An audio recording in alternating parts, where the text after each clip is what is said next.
হ্যাঁ, ইফতারের দর থাকলো, তাড়াতাড়ি চলে আসবা। বাবা এ দেখো ইফতারি নিয়ে আসিছি, ইফতারি করো। এই তোর বাপের টাকায় কিনা ইফতারি? তুই কার কাছে ইফতার গায়ে হাত দিয়েছিস? শতালার মতো থাকবি। হ্যাঁ, যাই কেনতে।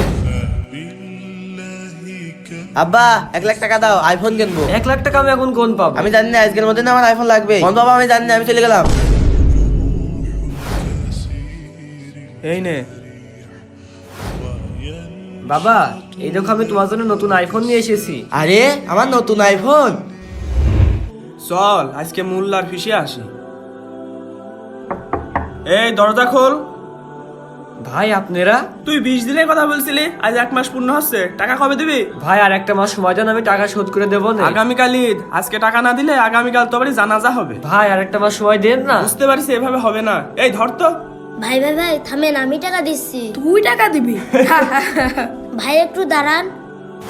ভাই এই নেন, এখানে 1 লাখ টাকা আছে। এই টাকাগুলো আমার মা মারা যাওয়ার আগে দিয়ে গিয়েছিল, আর বলেছিল যখন তুমি খুব বিপদে পড়বে তখন এই টাকাগুলো বের করবে। আপনি এই টাকাগুলো রাখেন আর আমার বাবাকে ছেড়ে দিন। ছেলে হলে এরকম হওয়া উচিত। এই ছেলেকে যত্ন করবি। এই চল।